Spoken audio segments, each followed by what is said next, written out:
매월 셋째 주 조상의 지혜를 만나는 시간. 오늘도 권대영 박사님께서 고추라는 주제를 가지고 고추의 전래가 임진왜란 때 전래되었다는 허와 실에 대해서 대한발효 식문학 포럼 권대영 박사님께서 강연을 준비하셨습니다.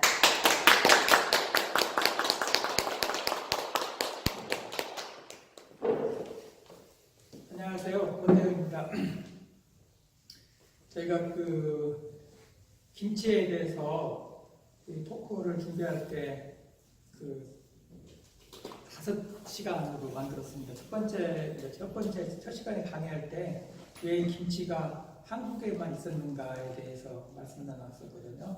그때 이제 말씀을 나눈 것 중에 하나가 한국에만 꼭 있어야 되는 이유 중에 하나가 3가지를 말씀드렸었어요.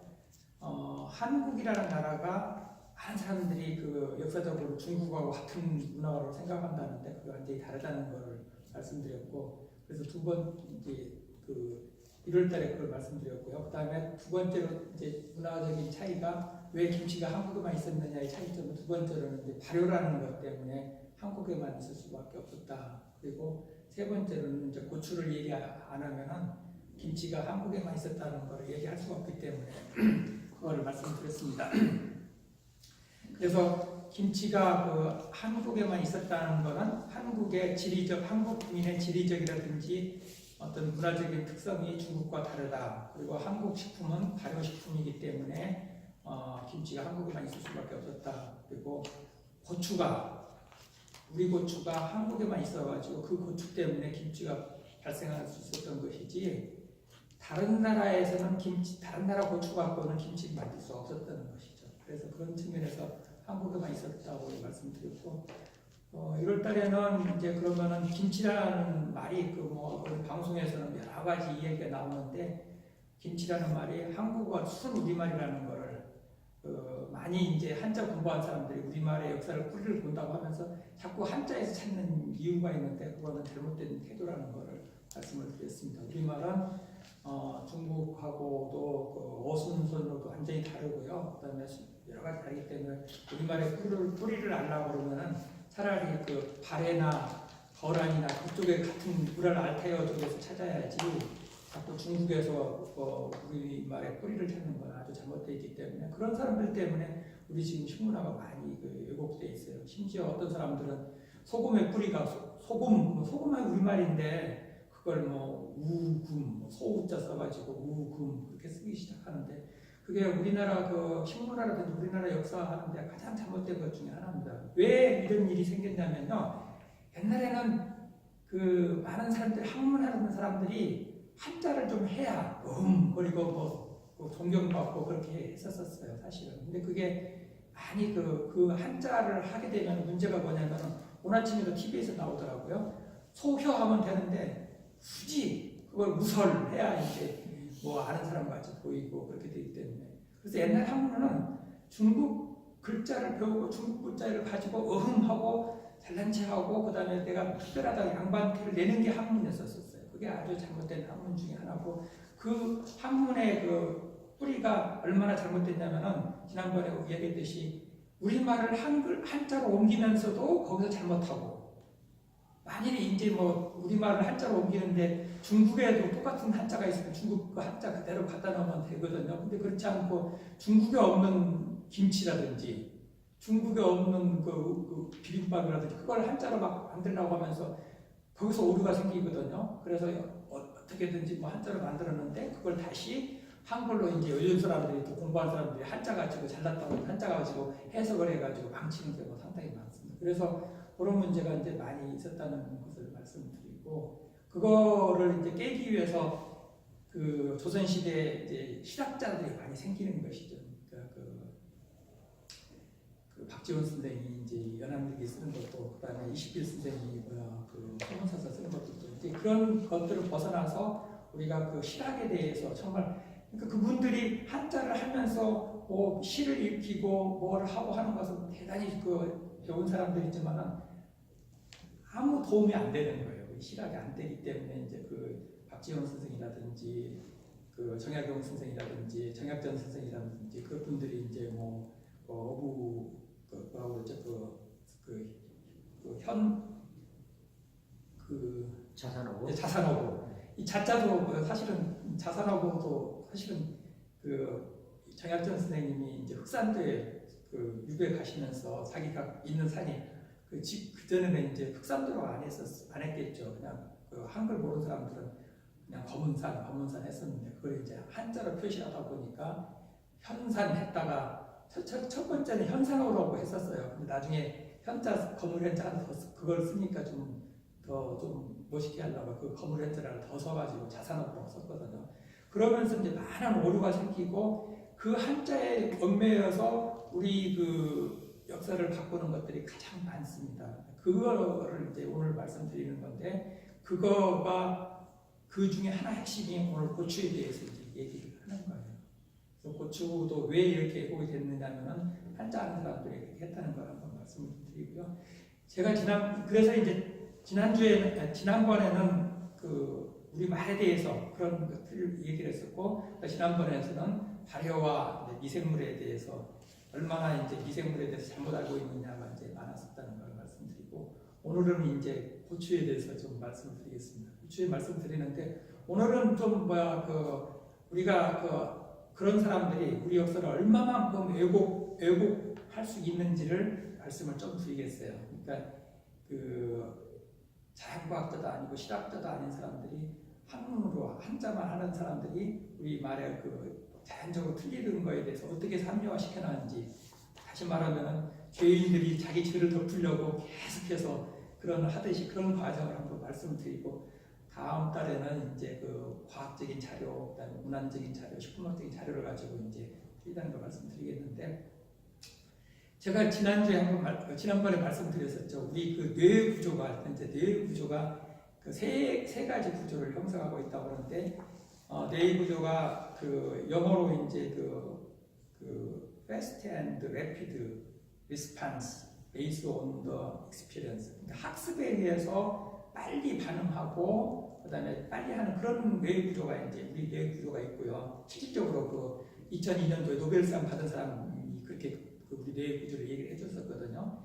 그다음에 그게 이제 시스템 1이라고 우리 뇌 구조가 돼 있고, 그다음에 시스템 2라고 뇌 구조가 이제 어떻게 돼 있냐면은 슬로우 앤드, 그다음에 로지컬 리스판스 베이스 온 더 어널리스라는 거죠. 분석적인 사고 위에서 어떻게 우리 뇌가 발전하고 발전하는 거, 그런 쪽에 이제 시스템 2라는 뇌가 있고요. 또 시스템 3라는 뇌는 우리가 이제 직감이라는 여기 어떤 뇌가 있는데 다른데, 우리 마음을 평정을 하고 그다음에 조절을 하고 그다음에 우리를 캄다운 시키고 그런 이제 뇌 구조가 있는데, 우리 뇌는 어떻게 하느냐에 따라서 발전하는 부분이 달라져요. 시스템 1을 계속 쓰면 시스템 1이 발전하고, 시스템 2가 계속 발전하고, 그다음에 시스템 3도 발전하는데, 이게 이제 지난번에 저희가 발효식품 얘기하면서 우리 발효식품은 시스템 2의 좋은 음식이다. 그러니까 완전히 로지컬리 생각하고 그다음에 그런 게 좋고, 지금 미국 같은 데는 이제 시스템 1에는 패스트 앤드 래피드 리스판스이기 때문에 아마 패스트푸드가 그런 쪽으로 많이 발전하는 음식이다. 그래서 우리가 앞으로 식품을 이제 어린애들 하면서도 그런 걸 좀 생각해서 먹여야 된다는 얘기를 좀 했었습니다. 그리고 최근에는 이제 시스템 3의 좋은 어떤 식품이라기보다도 그런 것이 좀 많이 나오고 있는데, 아마 옛날부터 시스템 3의 좋은 약재들은 어저께 며칠 전에도 대마 같은 경우가 있었거든. 대마를 수입해가지고 한다고 그랬었는데, 실질적으로 독일 같은 데라든지 캘리포니아라든지 캐나다 같은 데는 대마 피우는 게 아니라 대마의 어떤 성분을 빼가지고 우리가 먹이고 있습니다. 그거 이제 결핍력 집중이 떨어지는 사람들, 그거 이제 식품으로 보면 그런 쪽으로 시스템 3에 좋은 음식들이 있고, 인도 같은 데는 이제 철학과 결합해가지고 그런 마음을 다스리는 거, 정신이 그런 음식들이 있습니다. 그래서 우리가 앞으로 식품을 제대로 알면은 우리가 뇌 구조라든지 그런 데에 따라서 제대로 우리가 먹을 수가 있고, 그걸 알면 또 우리나라 식품도 발전시킬 수 있지 않느냐, 그런 생각을 하고 있습니다. 재미있는 얘기를 하나 좀 할게요. 그러니까 저도 이제 카카오톡으로 들린 얘기인데 우리나라 얘기를 하면서 우리나라 교육에서 가장 문제점이 그 시스템 원만 발전하는 식품을 많이 먹이고 그다음에 대학 수능에서도 시스템 원만 리스판스 할 수 있도록 그런 것만 많이 가르친다고 했었잖아요. 그래서 얼마든지 빠른 시간에 얼마나 많은 문제를 푸느냐, 그다음에 그런 쪽으로 하다 보니까 우리나라 뇌 구조가 시스템 2로는 이제 발전이 안 돼 있고 생각하고 그다음에 로직하고 그렇게 생각하는 건데 우리는 하여간 그런 쪽에서 관념적인 차이를 좀 많이 느끼는 것 같아요. 그래서 한 예를 들면은 비가 많이 오는 날 이제 어디를 이제 가는데 자기 운전하고 가는데 미국에서 어떤 이제 입시 회사 시험을 보는데 이런 문제 당신은 어떻게 할 것인가를 문제를 냈었대요. 냈는데 그 중에서 한 사람이 답이라 한 사람이 됐었는데 그 사람이 어떻게 해서 됐는지를 한번 말씀드리면은 비가 많이 오는 날 가는데 쭉 가는데 이제 정류장 같은 데에서 세 사람이 서 있었대요. 한 사람은 남자가 보더라도 처음으로 그렇게 그냥 눈이 확 뒤집어질 정도로 예쁜 여자가 정말 평생 찾던 사람의 여인상이 딱 서 있었고 그 다음에는 또 한 사람은 자기를 구해준 평생 은인 같은 남자가 하나 서 있었고 그 다음에 할머니는 아주 병원에 바로 급히 가야 될 분 같은 분이 있었는데 자기 차는 한 사람밖에 태울 수가 없었대요.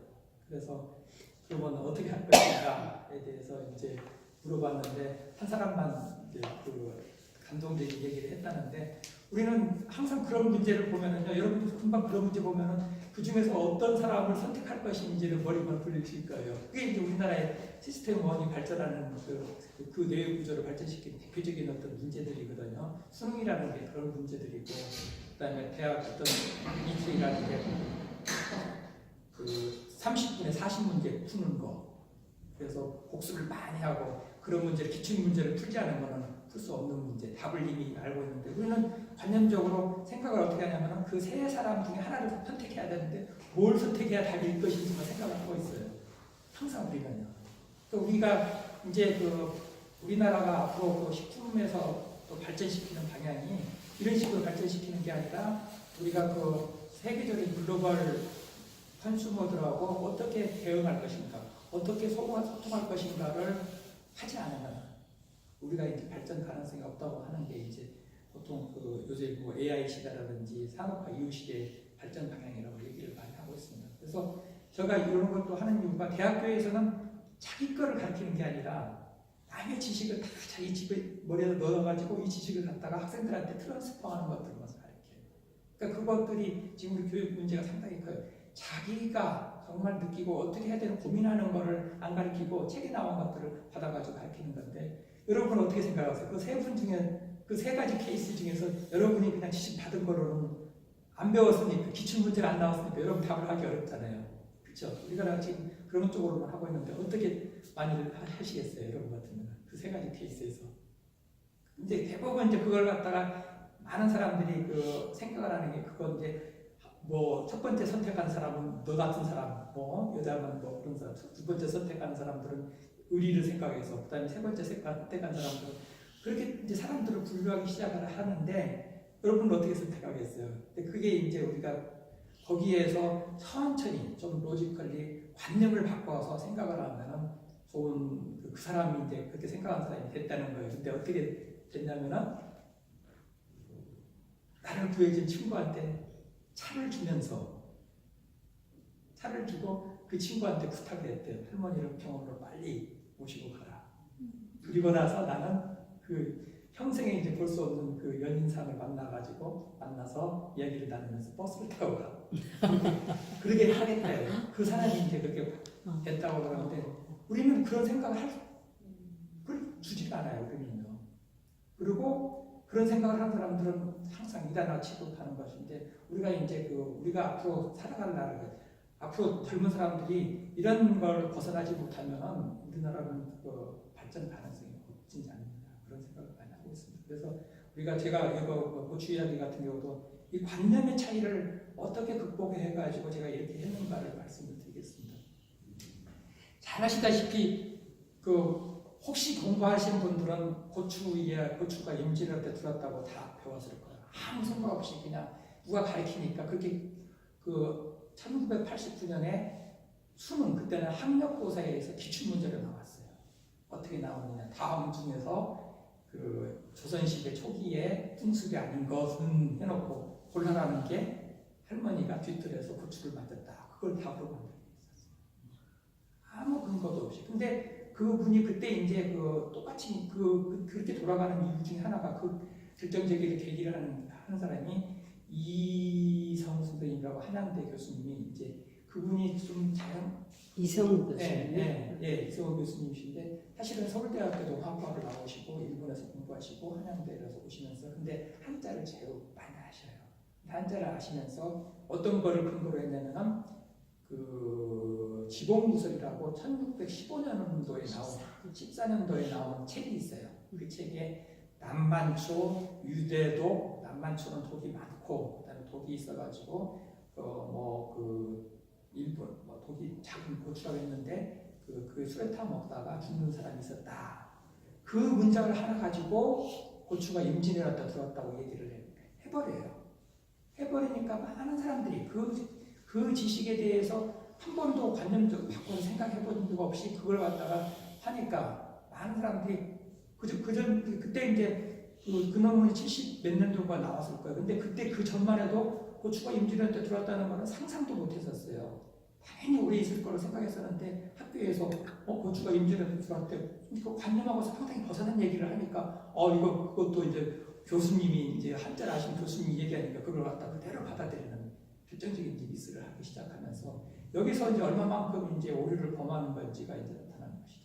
그래서 당장 이제 그거 생각하면은 그걸 갖다가 임진왜란 때 들어왔다고 딱 얘기를 하면은 우리가 그 문헌이 그 당시의 문헌이 아까 1613년이라고 그랬는데 지봉유설이 생겼으면은 임진왜란이 1592년에서 97년 전 얘기죠. 99년까지 있었는데 그게 바로 과연 그때 그걸 기록이 돼 있을까에 대해서 고민을 해봐야 되는데 저는 이제 그런 고민을 해본 거예요. 근데 그게 맞지가 않잖아요. 그 옛날에 문헌에 있었다는 거는 1700년도에 있었다고 그러면 그 1700년도 문헌에 나온 것들은 그전에는 지금까지 안 돼가지고 100년 거의 50년 전에 거를 기록을 쓴 것이지 10년 기록을 그것도 10년도 아니고 4년 기록을 그렇게 쓸 수가 없어요. 그래서 그러면 이제 거기에 그걸 가지고 한 거에 대해서 혹시 여러분 그 어떤 관념적으로 좀 바꿔가지고 관점을 바꿔가지고 다른 의문점이 생기지 않으세요? 근데 이성우 선생님이 한양대 교수님이었었는데 한양대에서 공부를 하던 사람들부터 이제 자기 의문점이 생기는 거예요. 자기가 서로 생각해볼 때도 스스로 의문점이 생기는 거예요. 임진왜란 때 고추가 들어왔으면 김치는 뭐야? 적어도 우리가 생각을 해보면 김치도 그러면 얼마 안 됐다는 얘기밖에 안 되네? 그렇게 생각할 수가 있잖아요. 거기에 대해서 그 관점이 아주 많은 관점이 생기는 거예요. 근데 제가 볼 때는 그 사람들이 그 관점에 대해서 이심적인 거에 대해서 새로운 설을 계속해서 만들어내요.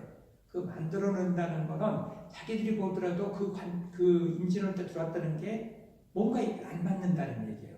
그래서 이제 어떤 설을 만들어내는데 제일 먼저 만들어내는 게 고추가 일본에서 들어왔어? 그것도 임진왜란에서 들어왔어? 그러면 왜 들어왔을까요? 그럼 왜 들어왔을까요? 일반적으로 식품을 연구하면은 식품을 하는 사람들은 먹는 것으로 가졌다 그러면은 일본에 그런 음식이 있어야 되는 거죠. 일본에 고추로 만든 음식이 없는데 왜 들어왔을까요? 거기에 대해서 자기가 생각해봐도 이상한 거예요. 여러 가지 찾아보니까. 그러니까 거기에 대해서 이제 새로운 서류들을 만드는 거고 가장 제가 이제 가장 거기서 문제점은 1592년도에 들어왔으면요. 그 당시에 우리나라에 고추가 퍼지려면은 선생님 얼마나 걸렸을까요? 그 당시에 1592년도에 고추가 우리나라에서 제대로 재배되려고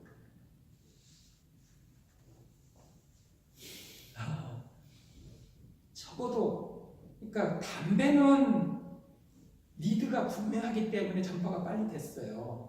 그러니까 일본에서 가져온 식품이 있었고 일본 식품이 맛있었으니까 그걸 먹으려고 한다고 하면은 그게 고추를 심는 게 전파가 빨리 될 거예요. 농사를 짓는 필요에 따라서. 담배는 빨리 필요에 따라서 농사가 빨리 퍼졌거든요. 근데 일본은 김치를 안 먹고 안 매운 먹고, 것을 못 먹어요. 매운 거 못 먹고 네. 가져왔는데 아무 니드가 없잖아요. 그러면은 퍼질 이유가 없어요.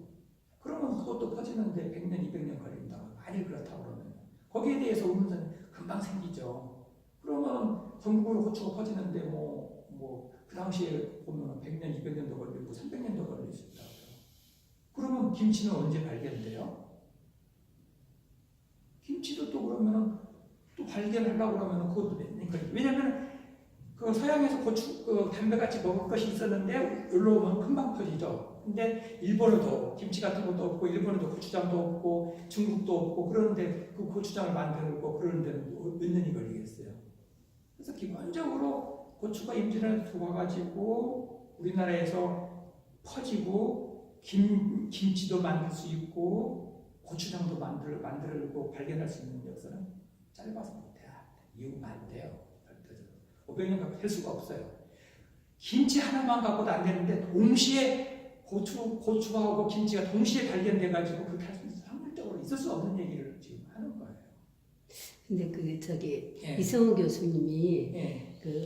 제가 회장을 했던 동아시아 식생활 예. 학회도 만들었고 예. 한국 식문학회도 예. 만들었고 그랬잖아요. 예. 그런데 이제 저희 그 동아시아 식생활 학회에서 예. 저기를 했어요. 고추에 대해서 이제 계속 그 음식 양념에 대한 그 학술대를 했었거든요. 예.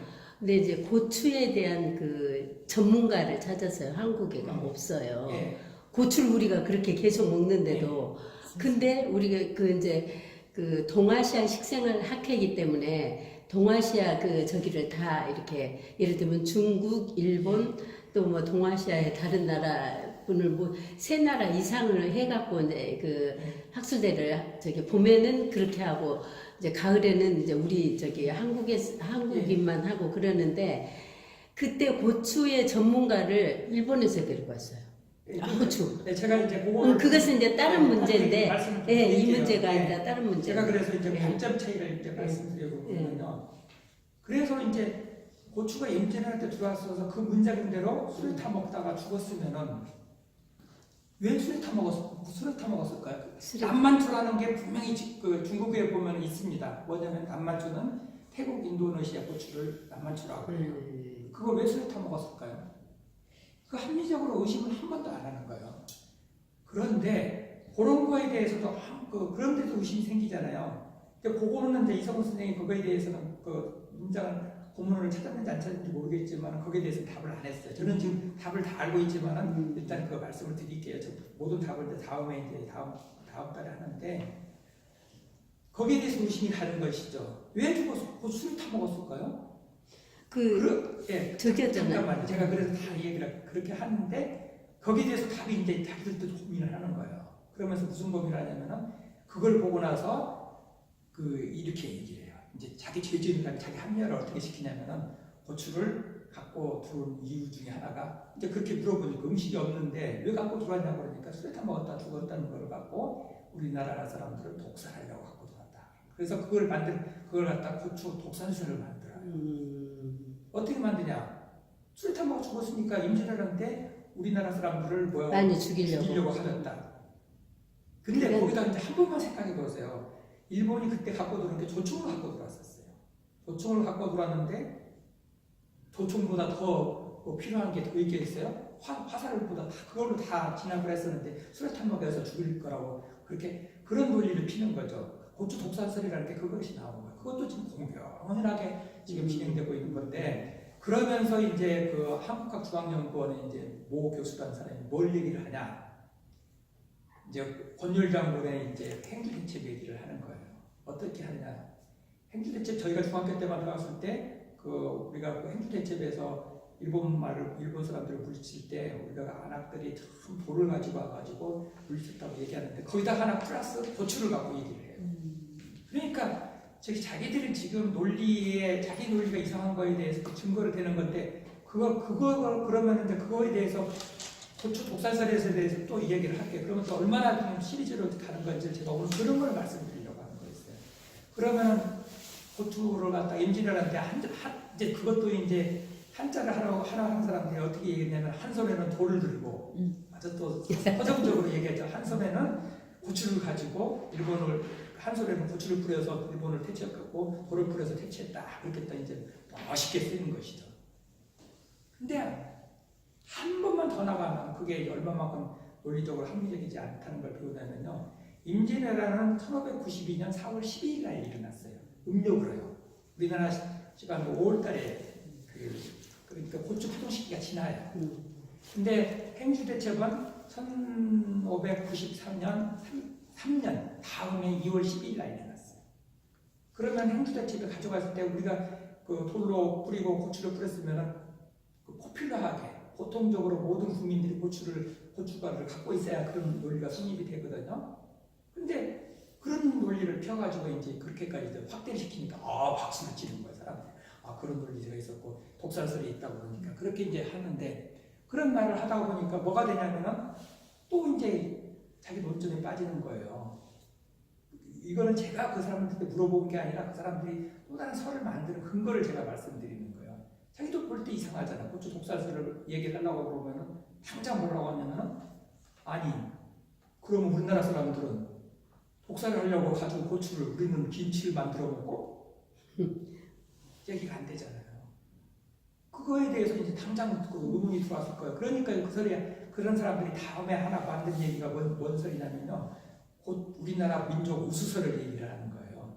일본이 우리나라를 독살로 가져온 고추를 우리는 그거를 우리 민족이 우수해가지고 김치를 담궈 먹었다. 이런 얘기를 하는 거예요. 지금 그 지봉유설에서 이야기하는 고추가 독이 있어서 그걸 술에 타 먹었다는 거에 대해서는 증거는 지금 다음에도 있어요. 다음 주에 다음 달에 얘기하는데 그 술에 탄 증거가 하나 있어요. 우리가 그 문화적으로 보면요, 절대로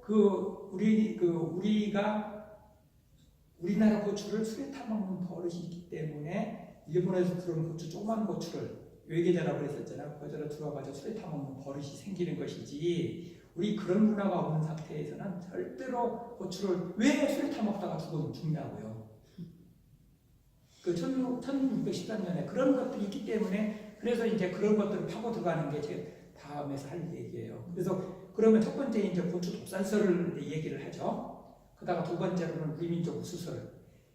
그게 이제 논리적으로 맞지 않은 게 일본 사람들은 이걸 먹으면 죽고 사는 문제인데 우리는 그걸 가지고 김치를 만들고 고추장을 만들어 먹어요. 그런 일은 있을 수가 없어요.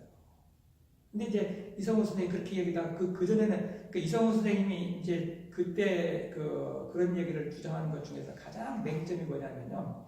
그 당시에 이성우 선생님은 세계를 돌아다 보지를 않았었어요. 고추 품종이 한 품종이라고 했는지도 모르겠어요. 그리고 중국 책만 본 거예요. 그리고 그 책에 대해서 남만추라고 있는 거에 대해서 또 그걸 고추라고 얘기를 해버리는 거고, 그래서 중국에서 고추에 대해서 여러 가지가 어떻게 다르게 불렀느냐를 공부를 안 했어요.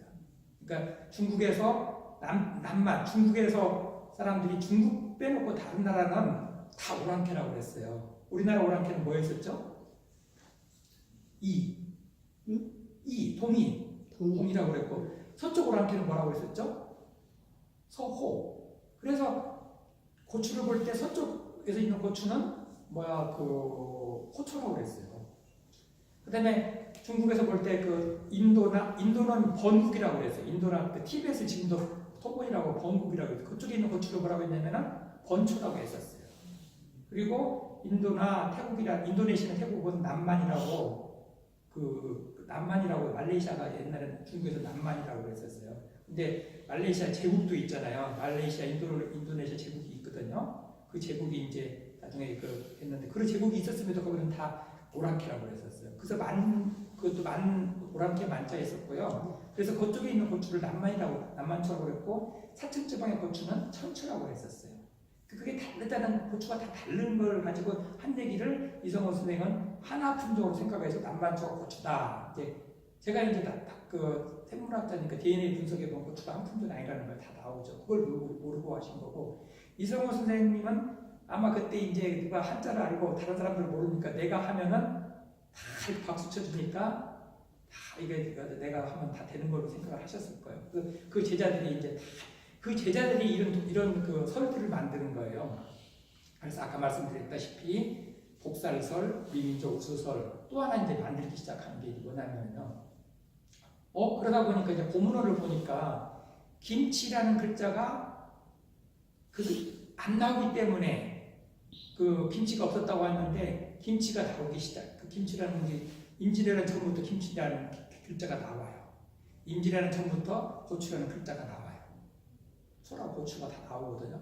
근데 이성훈 선생님이 그때 얘기할 때는 그 본초 과목이 안 나오기 때문에 그냥 우리나라 고추가 없었다고 그랬었는데 김치라든지 고추라든지 초장이 나와요. 고추장이 나와요. 시그신감이라든지 식료차에 나오니까 이제 또 제자들이 또 뭐라고 이제 그 전에 이제 제자들이 똑똑한 제자들 있잖아요. 한국학 중앙연구에 똑똑한 제자도 있고 제자도 아니죠 사실은. 그다음에 우리 그 다른 제자들이 있거든요. 그 제자들이 뭐라고 하냐? 고추가 나오니까 김치가 안 나와야 자기가 하는 게 성립이 되잖아요. 그리고 자기 선생님이 했던 게 성립이 되는데 고추랑 김치가 나와요. 그러니까 이제 뭐라고 했냐? 거기서 자기가 죄 짓는 게 증거가 나오니까 자기 그 발뺌을 해야 되잖아요. 그래서 만든 설이 뭔지 아냐면 백김치라는 설을 합니다. 그러면 그때 고추가 임진왜란 이후 때는 김치가 원래 김치가 이제 김치죠. 근데 그러고 그전에는 백김치다. 그러면서 요즘 김치 냉장고에 백김치도 다 되느냐 그런 얘기를 하는 거예요. 근데 그게 이제 백김치설이 되는 것이죠. 근데 중요한 거는요. 백김치라는 글자는 있지도 않았었어요. 그 전에 우리 부모님. 그 김치라고만 있었지 백김치가 원조면요. 그게 김치고 나중에 빨간 김치가 젖김치라는 말이 생길 거예요. 언어적으로요. 근데 김치라는 말도 없었고 그래서 백김치라는 말을 내가 백김치라고 하면서 요즘에 일본의 김치 그런 얘기를 하는 거예요. 근데 우리나라 그 온도에서 보면요. 백김치는 있을 수가 없어요. 지금 백김치를 먹는 거는 우리 전재근 선생님, 서울대학교 전재근 선생님이 김치 냉장고를 만든다면 백김치를 먹을 수가 있는 것이지 고추를 넣지 않으면 백김치가 있을 수가 없어요. 오로지 우리나라가 겨울에 이제 그 백김치, 소위 말하는 동치미라든지 그 신건지를 먹을 수 있는 거는 겨울에밖에 먹을 수가 없어요. 그래서 땅 속에다 묻어놔가지고 그 신건지를 먹었는데 그걸 백김치로 이제 만들어버린 것이죠. 멱살에 왜곡을 시켜버린 것이죠. 그 다음에 이제 또 그런 것을 만들어서 그걸 함정화를 시키는 것이죠. 또 신료찬여라든지 이제 그 책이 다 나옵니다. 신료찬여라든지 시기신감에 고추장이 다 나오는 것이죠. 그러니까 그 고추장 그러면 어떻게 돼야 되냐 하니까 또 하나 설을 만듭니다. 어떤 설을 만드냐? 그 이성훈 선생님의 제자로서 지금도 책을 쓰고 계시는 김모 교수님께서 김 누구예요? 책 쓰신 분? 네, 제가 지금 나중에 대전인가 거기. 유튜브로 나가니까 그건 제가 좀 말씀 못 드리겠고, 네 맞습니다. 근데 그분이 이제 무슨 얘기를 하냐면은 그 고추장이라는 글자가 있으니까 인무교대서를 만들어요. 그 전에 고추장은 후추로 만들었는데 검은 고추 이름을 만드는 거예요. 그 전에 고추장은 검은 고추 썼는데 고추가 들어와가지고 우리 입맛에 싹 맞으니까 그걸 갖다가 이제 빨간 고추장으로 바뀌었다. 그래서 인무교대서 하는 거예요. 그런 말을 만드니까 또 얼마나 또 다른 사람들은 그럴듯해 보여요. 그러니까 식품에서요, 만일 후추로 고추장을 만들었으면요, 그게 하루아침에 없어질 수가 없어요. 그렇죠. 그건 아니야. 그리고 빨간 김치를 빨간 고추장 바뀌었을 때 그건 식품학적으로 있을 수 없는 얘기를 하는 거예요. 그래도 흔적은 남아야 되는 거예요. 근데 그런 얘기를 해요. 그래서 뭐라고 하냐면은 원래는 그 검은 고추장이었는데 빨간 고추로 이 얘기를 해보니까 담가 보니까 맛이 있어서 하루아침에 바뀌었다. 그래서 인무교대설이라는 얘기를 해요. 그게 이제 요즘 말하는 흑김치론 인무교대설 얘기를 하는 거예요. 근데 하나만 더 나가면 그가 얼마나 허황된 그 논리라는 게 하냐면 우리나라 그 순창에 그 고추장이 나오거든요. 순창에서는 후추를 그만큼 담그려면 후추가 몇 가마니가 있어야죠. 그 고추 그거 하려면 보통 가마니로 있어야 돼요. 고추 한 가마니로 담아야 그 고추장 한 큰 독을 만들 수가 있거든요. 근데 순창에 후추를 가마니라고 있을 수 있었겠어요, 없었겠어요? 없죠. 왜? 우리나라에 거기는 재배가 안 되잖아요. 재배가 안 돼요. 근데 그걸 갖다 그러면 인도에서 수입을 해가지고 거기 했었다? 그건 임금이 거기까지 가는 것도 허락을 안 해요. 왜 그러냐면요. 후춘을 비싸가지고 약으로 쓰기 때문에 위원고에서 항상 그걸 정부에서 관리를 해요. 관리를 하는데 저 시골에서 후추로 고추장을 담는 게 놔뒀겠어요? 그건 아니에요. 말이 안 되는 얘기를 지금 하고 있는 거예요. 그러니까 그걸 갖고 있다. 왜? 자기 선생님이 얘기했던 그거를 갖다가 어떻게든지 합리화를 시켜야 되니까 그걸 맞추려고 이런 얘기를 많이 하게 되는 것이죠. 그래서 이제 근데 또 이제 뭐가 되냐면 고추가 임진왜란때 들어왔다는 것들의 이제 그 문헌을 보면요. 일본에서는 그 일본 식품 원료학 책을 보면은 고추가 그 우리나라 그 가등청정이 가지고 왔다고 얘기가 돼 있고 일본의 많은 책들 대화본초 다문원 일기 한 대여섯 권 책에서 고추는 그 조선에서 들어왔다고 돼 있어요. 그런 책이 있어요. 그러면 그런 책을 내미니까 또 이제 그 자기 논리가 안 되잖아요. 그러니까 과학자들은 우리 과학계는요 선생님이 얘기했던 거를 제자가 실험을 해가지고 뒤엎으면 그건 훌륭한 제자가 되는 거예요. 아무리 선생님이 얘기한 거라도 근거가 분명하면 선생님 이론을 다 해가지고 미국 같은 데서는 그래서 그 사람들이 노벨상 받는 경우도 많거든요. 근데 우리나라는 선생님이 얘기한 거는 절대로 진리니까 다 밑에서 이제 잡설들을 만드는 거예요. 근데 사실은 우리가 논리학적으로도 보면은요 그렇게 잡설들이 많이 만들어져야 설명이 되는 거는 그 이슬리 언더스투드가 안 되기 때문에 그건 진리라고 볼 수가 없는 것이 뻔해요. 근데 그런 걸 만들어냈는데 일본 측에서는 이제 조선에서 들어왔다고 그러니까 우리 또 그 유명한 선생님이 또 하나 계시죠. 지금도 살아계시는 선생님이 이제 계시는데 그것도 보고 그다음에 이성호 선생님 것도 맞춰야 되니까 이게 안 맞잖아요. 임진왜란 때 들어왔다는 것들이 아주 근거 없이 지공유설 하나만 갖고 얘기하니까 그것도 안 맞고 근데 그건 맞춰야 될 것 같고 근데 일본 책에는 그 조선연에서 일본으로 고추가 갔다고 그러니까 이게 벌써 틀렸거든요. 근데 그걸 맞추려고 보니까 어떻게 얘기를 하느냐 재밌게 아주 얘기를 해요. 이제 그러면은 고추가 먼저 처음에는 이제 왜 임진왜란 때 들어왔다고 하냐면요. 가장 이제 그 하는 이유 중 하나 콜럼부스가 그 근거가 되는 하나가 있어요. 콜럼부스가 1492년 그러니까 임진왜란 내기 전에 100년 전에 그 논리를 하는 게 있습니다. 100년 전에 콜럼부스가 그 중앙아메리카를 서인도 제도를 가가지고 스페인에 거기 고추를 가져온 게 있어요. 그 기록이 사실이 있어요. 근데 그거는 틀렸다고 볼 수가 없어요. 그 고추가. 근데 그 고추를 이제 이성훈 선생이나 그 제자들은 뭘 했냐면 콜럼부스가 1492년에 스페인으로 가지고 가서 100년 동안 인도를 가가지고 일본이 갖고 왔다. 왜냐하면 그때 일본은 해양 무역이 발전했기 때문에 그걸 갖다가 중국으로 안 들어오고 인도로에서 들어왔다. 그 논리를 세워가지고 거기서 일본으로 들어왔다 하는 논리를 세우는 거예요, 사실은요. 근데 그 논리에 이제 안 맞는 것들이 일본 문헌에서는 대륙에서 들어왔다는 얘기가 하나 있고, 그다음에 그 근거에 그 주장의 가장 기본적인 전제는 고추는 한 품종이어야 된다는 전제가 성립될 때만 그것이 성립이 됩니다. 고추가 다양한 품종이다 그러면 그건 성립이 안 되는 거예요. 그러니까 일본 고추, 한국 고추, 인도 고추, 스페인 고추, 그 다음에 뭐 터키 고추, 그 다음에 중남미 고추, 멕시코 고추가 다 다르다 그러면 그 논리는 성립이 될 수가 없어요.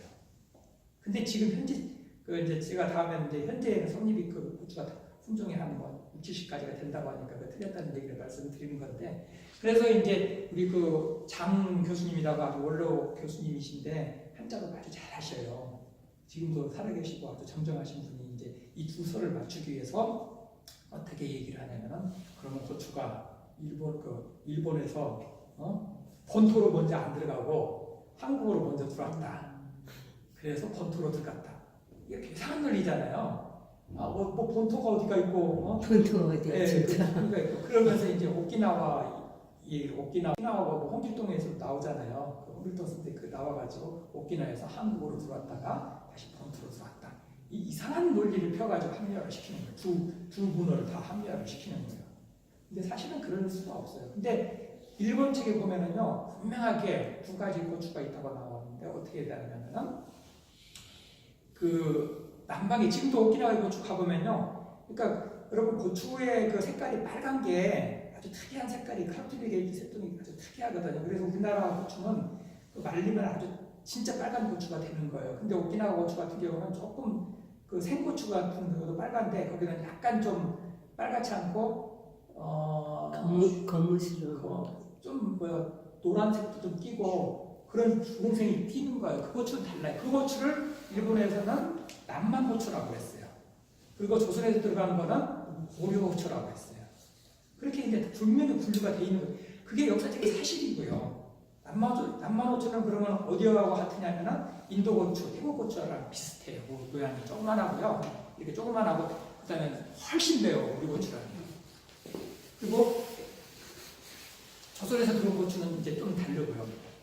그래서 이제 그런 이제 논리를 피우니까 이게 그 과학자들이 아니면 학문하는 사람들이 특히 얼마만큼 이게 그 자기의 합리화를 시켜서 이런 잘못을 저지르고 있는가에 대해서 우리가 정말 생각해 볼 필요가 많다는 거고 그런 것들에 대해서 이제 우리가 제가 이제 그 많은 이제 이야기를 많이 하죠. 근데 지금 우리나라 고추에 대해서 이거를 이제 제일 많이 지금 고추가 임진을 들었다고 지금 안 고쳐지고 제일 많이 퍼뜨리는 데가 방송이에요. 사실은 KBS 같은 데에서도 방송에서 얘기를 하는데 방송에서 이제 지봉뉴스들도 얘기를 하고 또 하나를 얘기를 하는 게 산림경제를 홍만선 선생님이 쓰셨고 증보산림경제를 유중림 선생님이 쓰셨어요. 근데 방송에서 이제 유중림 선생님이 쓴 책 중에 하나가 만초법, 그러니까 고추장을 만드는 법이죠. 그다음에 어떤 경우는 금만초법이라고 고추장을 제조하는 방법 그렇게 해서 썼어요. 그러니까 여러분 잘 아시겠지만은 중고산림경제의 근본이 되는 게 바로 근본이 되는 게 산림경제에 있었고 홍만선의 산림경제에 있었고 산림경제의 근본이 되는 게 거각필룡에 있었고 거각필룡은 고구려 시대의 그 책이고요. 고각필룡의 근본이 되는 게 이제 제민요술이거든요. 제민요술을 쓴 사람이 저자가 갑자기 생각은 안 나는데 제민요술을 했었거든요. 그 근거를 대보면은 남성들이 이걸 책을 베끼기 시작한 거야 사실은요. 남성들이 쓴 책들인데 산림경제를 쓴 홍만선은 쓸 때 이제 우리나라 거를 베끼니까 어떨 때는 왕이 중국 책을 보고 베껴라고 얘기를 해요. 우리나라 거를 만들어라고요. 그래서 왕이 명령한 것들도 있고 사시차녀가 중국계 이런 것들이 있는데 농사짓는 거 있는데 왕이 명령해가지고 이걸 갖다가 우리 거로 만들어봐라 해서 하는데 사시차녀초 같은 것이 생기잖아요. 그런 책들을 우리나라에 중국 걸 갖다가 우리나라 거로 만들 필요가 있어가지고 쓴 책이 이제 홍만선이 산림경제인데 홍만선 선생님은 쓴 방법이 우리나라 말을 쓴 방법이 딱 쉽게 어떻게 썼냐면은 그러니까 중국에 있는 말을 갖다가 대부분 많이 썼었죠. 근데 중국에 없는 말들이 있어요. 우리나라에만 있는 말들을 어떻게 쓸 것인가 지금 그렇게 쓸 것인가를 해서 쓰는 게 있어요. 그래서 여러분 우리나라 말로 산림이라는 말을 영어로 어떻게 해요? 산림이라는 말을 산림이라는 말을 마운틴 트리? 마운틴 트리? 포레스트 이코노미? 아니면 포레스트? 그거 아니죠. 살림살이 하죠. 살림. 살림살이. 예, 살림살이. 예, 살림이라를 어떻게 썼을까요? 영어로 쓰셨겠어요. 홍만선 선생님은 어떻게 썼을까요? 리빙. 네. 그렇게 쓴 사람도 있는데 제일 좋은 건 중국에 있으면 중국 한자 쓰면 돼요 무조건. 근데 중국에 없어요. 그걸 어떻게 쓸 것인가가 홍만선 선생님이 많이 고민해가지고 그 선생님이 쓰는 스타일은 영어를 그러니까 영어로 정이라는 걸 어떻게 쓰겠어요? 정을 어떻게 영어로 하겠어요? 정? 예, 그죠. 아니 우리나라 사람들이 외국 사람들이 제일 이해를 못하는 게 정이 있잖아요. 러브밖에 없을 못 쓰는 거예요. 모드. 그렇게 쓰면 절대 안 되죠. 힐링. 예. 그래서 일본 사람들은 그 외국어로 오는 것들을 지금 뭐 쓰나미라든지 고꿈이라든지 우밤이라든지 뭐 진생이라든지 걔들은 왜 그게 우리 거든지 자기 영어로 막 세계로 통일하고 돼버렸잖아요. 일본 사람들은 기본적으로 히라가나와 가타카나가 있어가지고 가타카나를 외국어로 쓰는 법이 다 있기 때문에 그냥 써버리는 거예요. 그걸 갖다가 세계에 밀고 가는 거예요. 그러니까 고꾸미, 우마미를 밀고 가고, 뭐 라면 밀고 가는 거예요. 근데 우리나라 사람들은 중국에 있을 때부터 마찬가지로 뭐 라면 있고, 뭐 정 있고, 그러면 정으로 밀고 가야 되는데 그거를 자꾸 그 영어로 번역을 해서 밀고 가려고 그래요. 그 중에 하나가 비빔밥 같은 경우도 지난번에 얘기했지만은 뭐 믹스 뭐 베지터블이라든지 그렇게 밀고 가니까 이게 왜곡이 되는 거예요. 그게 이제 우리나라 말을 한자로 쓸 때도 생각해요. 한자가 써진 것들이 가장 잘못된 것들이 그런 것들이에요. 그냥 지난번에 말씀드렸었잖아요. 비빔밥을 갖다가 비빔밥으로 해버렸으면 어떤 사람은 비빔밥이라는 한자로 쓰는 사람이 있고 그걸 갖다가 골동발로 쓴 사람도 있고 혼돈발로 쓴 사람이 있다고 그때 그랬었잖아요. 그냥 비빔밥을 밀고 가면 되는 거예요. 우리가 그 자신 있게 일본까지. 그러면 우리말이 비빔밥이 세계화가 되는 거예요. 그렇죠. 근데 그게 없으니까 그 옛날에 한국을 하던 사람들이 절대로 우리말을 갖다가 그 업신여겼잖아요. 이미 한글이 만들어진 상황에서도 한글은 못 배운 사람이나 쓰는 거고 안하기나 쓰는 거고 어린이나 쓰는 거라고 그때 양반들은 그렇게 했어요. 그래서 어쨌든 한자로 가야 돼요. 그러니까 그 비빔밥도 그렇고 그다음에 또 뭐 된장도 그냥 제가 된장으로 처음으로 외국에다 쓴 거예요. 사실은요. 된장, 청국장 그대로 썼는데 그 전에 그 한국에 있던 사람들이 어떻게 쓴지 알아요? 된장을 소이빈 페이스트로 자꾸 써요. 일본은 소이빈 페이스트로 쓸 수가 없어요. 왜냐하면 글자가 가타카나 쓰기 때문에 나갈 때도 그냥 된장 써서 나가요. 네, 미소 그렇게 나가는데 우리는 소이빈 페이스트로 그렇게 쓰는 거예요. 비빔밥도 믹스드 라이스. 베지터블 그렇게 쓰는 거예요. 그다음 김치를 어떻게 써요? 퍼멘티드 베지터블 쓰니까 어떻게 되냐면 생냐면은 퍼멘티드 베지터블 쓰니까 일본 사람들은 이걸 김치를 안 하고 기무치 쓰기 시작했어요. 우리는 김치라는 말이 고유 우리말이 있는데도 세계에서 김치라는 말을 먼저 쓰는 사람들이 일본 사람들이에요. 기무치 쓰기 시작했어요. 인삼이라는 것이 있었는데도 일본 사람들이 진생 써버리니까 진생이 돼버린 거예요 지금. 근데 기무치도 될 뻔했어요. 기무치 되니까 갑자기 우리나라 농림부에서 그 난리 쳐가지고 김치라고 또 뺏어왔어요. 그러니까 그거 기무치가 그 코덱스에 올라갈 그렇죠. 뻔 해버렸잖아요. 네, 그걸 저기를 바꿨죠. 그러니까 우리나라가 지금 가장 그 당시도 똑같은 고민을 하는 거예요. 어떻게 우리말을 갖다가 살림이라고 썼으면은 그냥 살림이라고 썼으면 우리말로 썼으면 되는데 그걸 한자로 써야 되잖아요. 그런 고민이 돼 있고 거기서 이제 오류가 많이 발생하는 거죠. 그다음에 뭐 비빔밥도 그래서 일본에서 비빔밥이 될 뻔했었어요. 비빔파라고요. 근데 비빔밥도 이제 저희가 비빔밥이라는 논문을 써가지고 비빔밥을 했었는데 똑같이 그래서 이제 홍만선 선생님은 살림살이라는 말을 관한 책을 쓰신 거예요. 그걸 갖다가 거가필용 뭐 그 재밌는 소리 다 쓴 게 살림살이에 관한 거예요. 그 책이 살림경제. 그걸 갖다가 정확하게 쓰면은 영어로 번역하면 포레스트 이코노미인데요. 그 책은 포레스트 이코노미가 절대 아닙니다. 살림이라는 것은 순수한 우리말을 한자로 표기할 수 없었기 때문에 살림이라고 쓴 거예요. 근데 그걸 갖다가 또 이제 그렇게 써놓으니까 어떤 오류가 생기냐면 그걸 번역을 하면서 이 책은 뭐 살림살이에 관한 책이 아니라 그 임업하고 아까 또 뭐라고 그런 관한 책이다. 그렇게 하면 그 사람이 배운 사람이 그러니까 그 따라서 하게 돼버리는 케이스가 돼버리는 거예요. 이게 똑같은 이제 고추도 마찬가지입니다. 그러면서 그렇게 이제 홍만선 선생님은 그렇게 썼어요. 되도록이면은 부엌도 쓰려고 하니까 우리나라에서 주방이라는 말도 쓰는데 그 한자라는 글자는 지난번에 얘기했지만 가장 잘못된 것들이 많아요. 주방이라는 말이 또 한자에서 온 것임에도 불구하고 주방이라는 게 한자에서 왔거든요. 불구하고 이 사람이 한자에서 우리 주방을 몰라요. 그 주방에 관한 그 부엌 살림살이에 관한 것을 책을 썼는데 뭘로 썼냐면은 그 책 이름이 주방문, 술주자에다가 방자 쓰는 거니까 주방문 그렇게 책을 쓴 거예요. 그 책은 술 만드는 방법에 관한 책이라고 하면 잘못된 거예요. 근데 주방문을 안 읽어본 사람은 이거 술 만드는 책이다. 또 오리를 품할 수 있도록 만들어 놓은 거죠.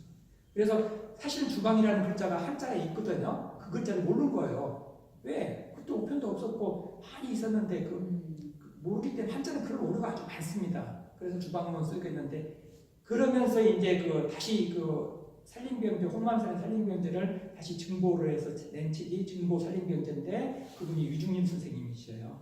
유중림 선생님은 철저하게 이걸 갖다가 그 원어를 되도록이면 찾아서 쓰려고 한 거예요. 우리나라 말이 고추가 있었음에도 불구하고 철저하게 중국 사람, 그러니까 아까 말한 대로 믹스드 라이스 베지터블, 퍼멘티드 베지터블 그걸로 쓰는 스타일로 썼은 거예요.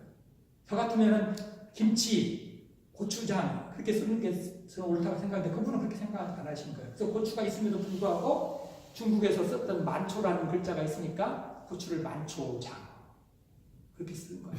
왜냐하면 우리말을 그 전에 백성들이 고추라고 초장하고 쓴 글자가 있음에도 불구하고 그렇게 쓰신 거예요. 근데 그걸 보고 이제 고추장 제조법이 나오니까 그 고추가 임진왜란때 들어왔다고 그러는데 그것도 사실은 맞지 않습니다. 100년 만에 그 중국 살림경제가 1700 얼마에 15년에 나오는데 100년 만에 고추장이 만들어져 가지고 일본에서 고추가 들어와가지고 고추가 됐다. 그건 넌센스가 되는 거예요. 그래서 일본은 매운 거 자체를 못 안 먹잖아요. 먹죠. 그리고 고추가 일본 고추는 저기 맵지도 않아 아주 저기해요. 네. 그런데 어디 일본에서 왔다는 게 그렇다고. 말도 안 돼. 그러니까 그거에 대해서 그러면 대한민국의 식품을 공부하는 사람들이 그거에 대해서 한 번도 논하지를 않아요. 특히 이제 식품과학계 과학자들은 뭐라고 하냐면 그거 무슨 상관이냐. 네. 저는 이제 원래 식품공학과를 나오고 식품 전공했는데 그거는 상관이 있죠. 그게 일본에서 들어왔거나 안 들어왔거나 무슨 상관이 아니라 정확하게 알고는 나가야 되는 것이죠. 그래서 식품과학자들은 그거 아무 상관없어. 그냥 아무 생각 없이 고추가 임진왜란때 들어왔다고 무슨 논리적으로 틀리는 것이 있음에도 이야기가 있음에도 전혀 그런 거 생각 안 하고 얘기를 하는 거예요. 그래서 그렇게 우리 역사가 많이 바뀌어버리는 것 중에 하나가 우리 식문화가 바뀌어버린 것 중 하나가 고추 때문에 그런 건데 사실 제가 아까 제일 처음에 얘기했듯이 김치가 우리나라밖에 있을 수 없는 거는 많은 사람들이 우리 민족을 중국으로 생각을 해가지고 제가 어느 방송에 가니까 그럼 김치가 언제 들어왔느냐 그런 얘기를 해요. 절대로 김치는 그랬어요 방송에서. 김치가 세계 어디에만 있습니까? 우리에만 있는데 우리 거 어디서 들어왔냐고 얘기하시면 안 되죠. 그리고 제가 고추가 그러면 임진왜란 때 안 들어왔다고 그러면은 많은 방송인들이 뭐라고 하냐면 그러면 언제 들어왔어요? 조선시대에 안 들어왔어요? 고려시대에 들어왔어요? 그것도 너무 잘못한 질문 중에 하나예요. 그래서 우리가 지금 왜 그러냐면은 고추가 임진왜란 때 들어왔다고 그러면요 우리 김치 역사가 100년 안으로 줄어들어버려요. 근데 우리 할머니 할아버지 다 참고 어떤 자기가 이제 그 음식 전문가라고 얘기한 사람이 그렇게 또 주장을 해요. 고추가 100년밖에 안 됐다고. 그전에는 백김치고. 그럼 우리 할머니, 할아버지도 다 담아왔는데 그게 거짓말이 돼버리잖아요. 그걸 그래서 방송에서 하고 하니까 또 잘난 학자라고 해서 막 방송에서 나오고 그런 경우가 있어요. 그러니까 우리가 얼마나 그 식품을 하게 아까 제가 말씀드렸듯이 우리가 식품을 하면서도 관점의 차이를 조금씩 주고 우리가 배워야 되는 것이지 우리가 그냥 요리만 잘한다고 그다음에 우리 한식 세계화 사업 하면서도 가장 초점을 두는 게 요리책만 내는 것이 초점을 뒀었어요. 그래서 이런 책들을 낸 이유 중 하나가 많은 해외 사람들이 우리나라 식품에 대해서 어떤 본질에 대해서 알고 싶어하고 그 본질을 가장 흐트러버리는 게 김치와 고추장의 역사를 흐트러버리면요 우리 역사 완전히 흐트러져 버리는 거죠. 그래서 이제 고추에 대해서 얘기를 이제 많이 하게 된 거고 이제 그러고 보면은 제가 보면 이제 이런 사람들이 얼마나 더 가관이냐면요 박수 쳐주고 그러니까 그 사람들이 더 이제 한 손에는 돌을 들고 한 손에는 고춧가루를 들었다 그것도 박수 쳐주니까 나중에는 뭐라고 하냐면요 인사가 풀무원에 들어가서 이제 지금 교수로 있는 사람인데 우리 김치의 뿌리는 습계문화하고 화오차이다 이런 얘기까지 하게 됩니다. 근데 그 사람은 발효의 메커니즘은 전혀 모르는 거예요. 발효가 뭐에 의해서 발효가 되는 거고 왜 고춧가루가 필요하고 그런 거에 대해서 잘 모르고 얘기를 하는 거예요. 아니 우리 고추가 김치가 파워차에서 왔어요? 왜? 왜 그런 얘기는 그 사람이 우리 김치가 그전에는 백김치였다. 그러니까 백김치가 비슷한 게 파워차이하고 스케모르다. 그렇게 이제 논리를 얘기하는 건데 전혀 과학적이지 않고 우리가 그 자꾸 우리 식문화를 중국으로 통해서 뭐 그다음에 그 저거 있잖아요. 그 독일에 가면은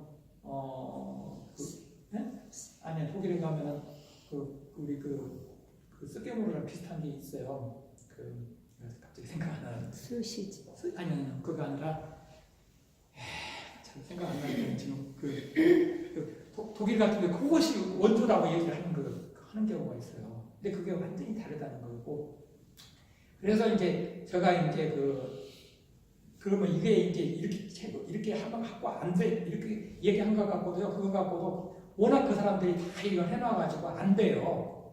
그래서 제가 이제 과학적인 증거를 찾고, 문헌적인 근거를 찾고, 그렇게 해서 이제 연구를 해서 그 사람들하고 대항을 하는데, 사실은 이게 바위의 계란으로 바위 깨기가 돼버렸어요. 워낙 잘못되어 있어가지고. 그래서 저는 이제 생명과학자이기 때문에 그러면 생명과학적인 DNA 분석도 하고, 그 다음에 문헌적인 것, 조사의 논리적인 것도 다 얘기를 하고, 그 다음에 그 고추가 임진왜란때 들어왔다고 하는 고추하고 지금 멕시코 고추가 들어오면 생명과학자가 보면은 거기서 나중에 제가 그런 얘기를 해요.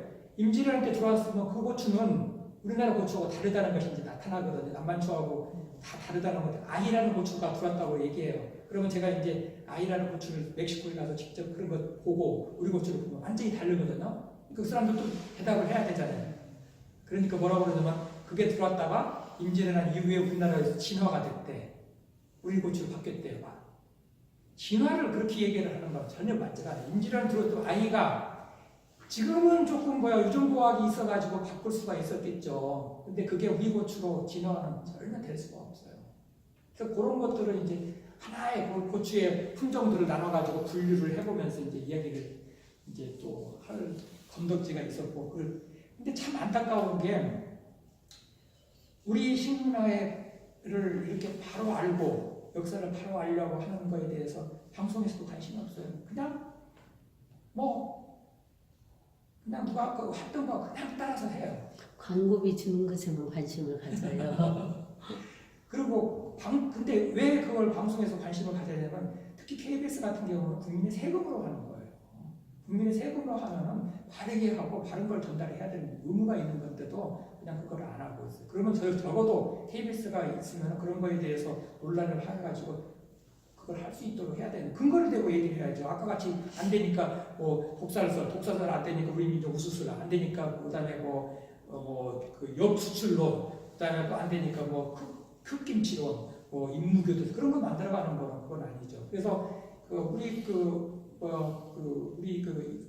증거살인경제 갖고 이제 고추장 얘기를 하는데 그게 아주 잘못되어 있는 것 중에 하나입니다. 그래서 우리나라 방송에서도 지금도 지난번에 제가 그랬었잖아요. 닭도리탕도 방송에서 닭볶음탕으로 계속 얘기를 하고 있고 아주 잘못하고 있고 방송에서도 그래요. 자꾸 기자들이 오늘 아침에도 소효 하면 되는데 우설 그다음에 뱃머리 하면 되는데 뱃머리 얼마나 좋아요. 근데 선미, 선수 그런 식으로 얘기를 방송에서 그렇게 해체지는 거예요. 근데 한자로 쓰는 건 좋은데 가장 잘못된 게 우리말을 한자로 잘못하면서 오역하면서 거기서 미스테이크가 나는 거고요. 그다음에 한자를 갖고 도시 이제 한자 공부한다는 사람들이 시작자 아닌 사람들이 그걸 해석하면서 어디 가서 하는 것들이 가장 잘못된 것 중 하나예요. 특히 요즘 각 지역에 다니면은 해설사라고 있어요. 해설사들이 얼마나 더 잘못하고 있는지 아세요?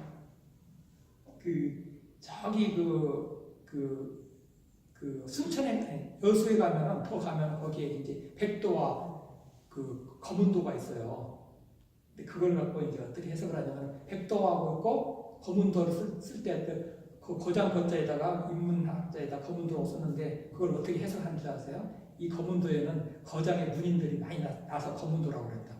거기는 원래 사람도 많이 살지 않았었어요. 근데 그걸 왜 백도와 검은도 차이가 그 섬이 원래는 흰섬, 옛날 사람들은 흰섬, 검은섬 그랬었어요.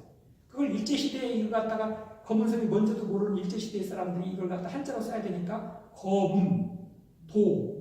섬은 제일 쓰기 쉽잖아요. 검은, 도 이렇게 쓴 거고.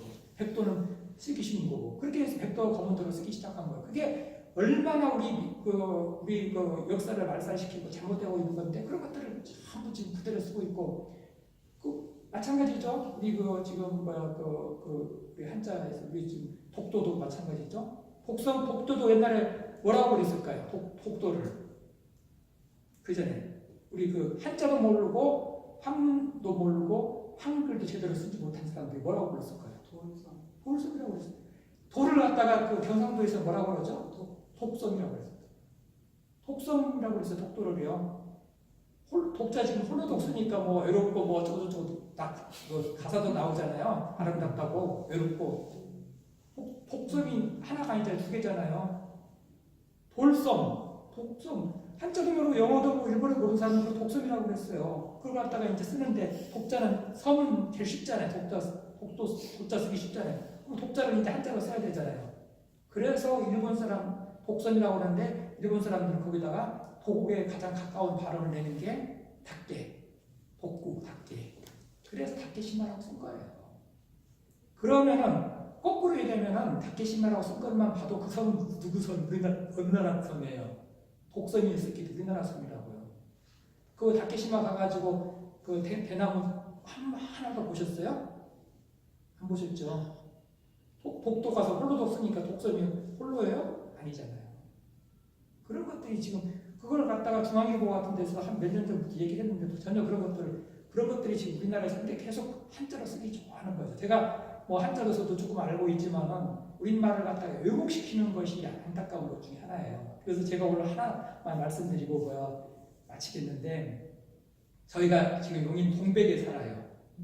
동백에 사는데 그 동백의 그 고개 옛날 6.25 때 많이 사람들이 많이 죽었다는 고개가 매죽고개라는 그 동네가 있어요. 그래서 옛날에는 용인에서요 수원을 갈 때 지금같이 용인에서 정신병원 있는 데로 넘어가지 않았어서 그건 나중에 낸 길이에요. 원래 여기 매죽고개 넘어와가지고 이렇게 와가지고 거기에는 이제 수원에서 여주 가는 협궤가 있었어요. 거기서 이제 여주 2,000쌀을 갖다 많이 가지고 가서 일본이 착출하려고 섬이 철도가 있었거든요. 제가 살 때 철도가 있었고 불도 있었었는데 그 고개가 매죽고개예요.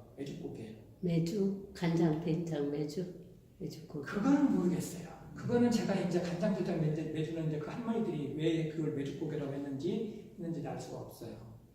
매주산이라고 했었는데 그걸 보니까 거기를 언제부턴가 전부 멱조현이라고 써요. 멱조현이라고 써가지고 집사람이랑 지난번에 산을 가다 이제 제가 매죽고개라고 옛날부터 들어서 전쟁이라고 났다는 거 들었었는데 멱조현이라고 쓰더라고요.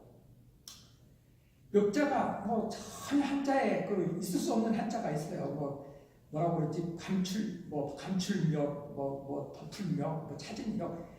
한자를 찾아보면 전혀 의미 없는 한자가 있어요. 어떨 때는 왜냐하면은 청국장 같은 경우도요. 한자로 쓸 때 우리나라에 천국에 썼는데 이걸 한자로 쓰다 보니까 어떤 사람들은 전쟁 저자에다 나라고 붙여가지고 전국장. 어떤 사람들은 청국장. 청에서 왔다고 청국장. 이게 그래서 한자로 쓰니까 청에서 왔다고 청국장이라고 그렇게 잘못하고 있어요. 그건 진짜 못하죠. 진짜 잘못하고 왜 청국장이라고 썼기 때문에 우리말이 천국인데 청국장이라고 썼기 때문에 그런 해석을 한 거예요. 아주 잘못된 것 중에. 그러면 청에서 나온 청나라가 언제부터 있었어요? 그러니까 우루와치가 있었으니까 몇 년도 안 되는 청국장이 그렇게 되어버리는 거예요. 청국장은 진짜 우리 고유 음식인데 그것도 나중에 제가 이제 시간 나면 이제 말씀을 드리겠습니다. 그게 이제 논문으로 나옵니다. 이제 영어 논문으로 나오고 그러는데 우리 한자로 이미 논문으로 나왔고요. 그렇게 잘못 쓴 게 그러니까 어느 지명에 비빔밥을 갖다가 혼돈 반, 골동 반, 구비 반 그렇게 쓴 거는 이게 다 틀리다는 얘기예요. 그래서 청국장도 청국 그렇게 쓴 거 다 틀린 얘기고 매죽골도 멱조연, 감출력 아이고 예. 매주골도 감출력, 뭐 차질력 한자 여러 개를 쓴 건 그건 틀렸다는 얘기예요. 근데 왜 그렇게 썼는가를 제가 이제 어편을 찾아보니까 일본 사람들이 우리 김 박사님이십니다. 일본 사람들이 매조에 대해서 매주와 매주인지 모르잖아요. 저도 오리지널이 나오고 나온지 모르지만 매조가 있었는데 이걸 한자로 쓰다 보니까 매자에 가장 가까운 게 멸자가 있어요. 근데 그거를 갖다가 또 이 사람이 잘못 써가지고 차진명으로 쓴 사람이 있고 덧풀명으로 쓴 사람이 있고 그래서 원래 매조꼴인데 역조현으로 지금 돼 있어요. 그런 것들이 아주 잘못된데 지금 이제 그 해설사가 이제 역조현을 가지고 또 거기다 한자의 뜻을 가지고 어떤 글을 그 왜곡된 글을 만들지 모르겠어요. 맞아 그런 게 제가 많이. 질문해도 돼요? 네. 말씀 잘 들었는데 제가 우리 고유의 것, 한국에만 있는 것들을 중국말이나 영어로 번역하려고 하다 보니 많은 오류가 생긴다. 예.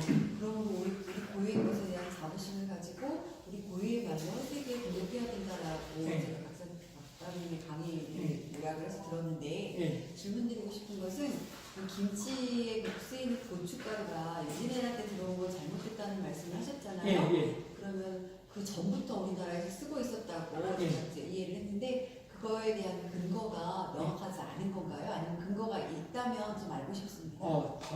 다음부터 꼭 오셔야 될 것 같은데. 오늘 말씀해 주시면 안 될까요? 많아요. 그 다음 달 책이 이제 그 고추전례의 진실이라고 제가 안 가져왔는데 다음 달에 그걸 책을 꼭 가져올게요. 왜 그러냐면 그게 이제 제가 왜 그걸 연구를 했냐면요. 고문학적으로 다 찾아봤고요. 그 다음에 식품학적으로 찾아봤어요. 그러니까 무슨 얘기냐면은 그 홍길동 전에 후추 3,000석 좀 과장돼서도 후추가 3,000석이 될 수가 없잖아요. 그럼 고추 3,000석이거든요. 그런 것들 만들어서 얘기하고 그 다음에 또 하나는 그 DNA 분석 생물학적으로 그걸 다 얘기를 했어요. 그래서 고추가 언제부터 있었다는 것도 지금 한반도에 언제부터 있었다는 것도 다 나옵니다. 근데 지금 보면은 하프 밀리언 이어 그러니까 50만 년 전에 있었다는 증거가 나옵니다. 이 책에 나와요? 이 책에 나옵니다. 안타까운데 제가 들으려고 지금 다 해버릴까요? 다음 달까지. 그래서 저는 지금 저는 자꾸 이러면 저를 갖다가 애국자적인 관심에서 또 하나의 애국을 하느냐 그렇게 얘기하는 사람도 있어요. 우리 애국을 하려고 나도 또 왜곡하느냐 그렇게 하는 사람도 있는데 저는 절대로 그렇지 않습니다. 왜냐하면 저는 과학자이기 때문에 과학적인 근거를 가지고 얘기를 하는 것이지 내가 고추가 우리 거고 아니고 어쨌든 간에 그 사실대로 얘기해야 될 거 아니에요. 그래서 그 사람들이 임진왜란때 들어간 거는 친일이고 내가 하는 거는 애국이다. 그런 관점으로 보면 또 안 돼요. 사실은 친일 얘기가 나왔는데 최남선 선생님이 한 근거를 하도록 만든 게 구사통에 이제 고추가 일본에서 들어왔다고 그런 사람들이 있어요. 그때는 아마 최남선 선생님이 서양책을 많이 봤기 때문에 콜럼버스 그거 가지고 얘기를 했는지 모르겠었어요. 근데 그거를 갖다가 친일과 애국으로 관점으로 보시면은 안 되고 사실은 진리라는 게 저게 있어요. 그러니까 갈릴레오가 얘기했듯이 진리라는 거는 쉽게 이해가 안 되면 자기가 지구가 둥글다는 걸 갖고 얘기를 하면서 평평하다는 걸 하니까 이해가 안 되는 부분이 너무 많아요. 근데 지구가 둥글다는 걸로 자전한다고 하는 거니까 너무 쉽게 이해가 되는 거예요. 그러면서 갈릴레이가 얘기한 것이 진리는 절대로 쉽게 이해되지 않으면 진리가 아니다. 그런 명언을 남겼었어요. 그렇지만 그걸 어떻게 찾는 것이 힘들다. 그래서 진리는 easily understood 돼야 되는 것이 제일 중요하고 포인트는 어떻게 진리를 찾느냐가 중요하다고 해서 갈릴레오가 명언을 남겼어요. 근데 그분이 이제 얘기하는 게 저 어렸을 때부터 얘기했었잖아요. 평평하면 물이 떨어져 버리는데 어떻게 이 물이 그대로 남아있을까? 그거를 갖다가 둥글다라고 하니까 모든 게 해석이 되는 거예요. 그래서 다 쉽게 이해됐다고 그러는데 하여간 저는 이제 그 우리나라 식품을 제대로 알고 그래서 뭐 친구라거나 애국으로 붙일 생각은 없고요. 그렇게 해가지고 제대로 알게 하면은 그러다 보니까 지금 나중에 이제 다음에 이제 한식에 대해서 얘기해 보니까 세계에서 가장 건강하고 그런 것들이 있기 때문에 또 이제 그런 걸 하려고 하고 있습니다. 저희 혹시 못 오시면은 책을 보내달라고 문서로 보내주시면 제가 보내줄 수도 있습니다. 그리고 아마 고추들레의 진실이라는 책은요, 또 제가 보내준다고 해서 못 보낼 수도 있으니까 금방 사면 인터넷으로 사면 살 수가 있어요. 네, 오늘 인사동에서 우리 김씨를 만나되 토크 4번째 이것으로 마치도록 하겠습니다. 감사합니다.